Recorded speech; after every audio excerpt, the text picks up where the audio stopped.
প্রতিবেশীদের হাতে বিবস্ত্র হয়ে নির্যাতনের শিকার হওয়ার লজ্জা ও অপমান সইতে না পেরে এক কলেজ ছাত্রীর আত্মহত্যার অভিযোগ পাওয়া গিয়েছে লালমনিরহাটে। 24 জুলাই বুধবার দুপুরে লালমনিরহাট সদর উপজেলার গোকুন্ডা ইউনিয়নের গুড়িদাহ গ্রামে ওই কলেজ ছাত্রীর বাড়ি থেকে ঝুলন্ত মরদেহ উদ্ধার করেছে পুলিশ।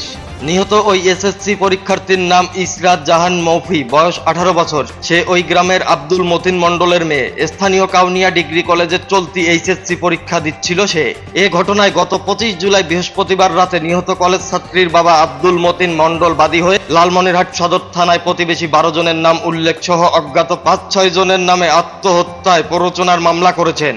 এ বিষয়ে প্রত্যক্ষদর্শীরা update TV Lalmonirhat online news অনুসন্ধানী নিউজ টিমকে জানান, প্রতিবেশী মৃত শরীয়তুল্লাহ মণ্ডলের ছেলে সুলতান মণ্ডল, সিরাজ আলী মণ্ডল ও শাহজাহান আলী মণ্ডলের পরিবারের সঙ্গে দীর্ঘদিন থেকে ঝগড়া বিবাদ চলে আসছিল।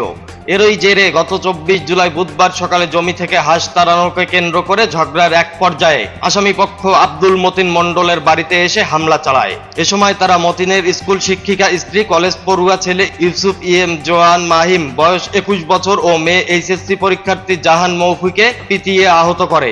এক পর্যায়ে ময়না ও স্বর্ণা সাগরিকা সহ কয়েকজন নারী মিলে মৌফির পরনের কাপড় ছিঁড়ে বিবস্ত্র করে নির্যাতন করে। পরে গ্রামবাসী তাদের উদ্ধার করে সদর হাসপাতালে ভর্তি করে। কলেজ ছাত্রী ইসরাত জাহান মৌফি গ্রামবাসীর সামনে বিবস্ত্র হওয়ার লজ্জা ও অপমানে ঘরে গিয়ে দরজা বন্ধ করে দেয়। আহত অন্য সবাই হাসপাতালে গিয়ে ভর্তি হলেও মৌফি ঘর থেকে আর বের হয়নি এবং দুপুরের দিকে বাড়িতে একা থাকার সুযোগে ঘরের ফ্যানের সঙ্গে রশি পেঁচিয়ে আত্মহত্যা করেন তিনি। পরে খবর পেয়ে থানা পুলিশ মরদেহ উদ্ধার করে ময়না তদন্তের জন্য হাসপাতাল মর্গে পাঠায়। এ ব্যাপারে নিহত কলেজ ছাত্রীর বাবা আব্দুল মতিন মণ্ডল জানান, আমার মেয়েকে লাঠি দিয়ে পিটিয়েছে, তাতে আমার দুঃখ নেই, কিন্তু তারা যদি সবার সামনে বিবস্ত্র না করত তাহলে সে আত্মহত্যা করত না। তাদের জন্যই আমার মেয়েকে হারালাম, আমি এর বিচার চাই। এ ব্যাপারে লালমনিরহাট সদর থানার ওসি ওমর ফারুক লালমনিরহাট নিউজ 24 এবং আপডেট টিভি লালমনিরহাট অনলাইন অনুসন্ধানী নিউজ টিমকে জানায়, ওই ঘটনায় নিহত কলেজ ছাত্রীর বাবা আব্দুল মতিন মণ্ডল বাদী হয়ে 12 জনের নাম উল্লেখ সহ অজ্ঞাত 5-6 জনের নামে আত্মহত্যার প্ররোচনার লিখিত অভিযোগ দিয়েছে। অভিযোগটি মামলা হিসেবে নথিভুক্ত করা হয়েছে। আসামিদের গ্রেপ্তারে অভিযান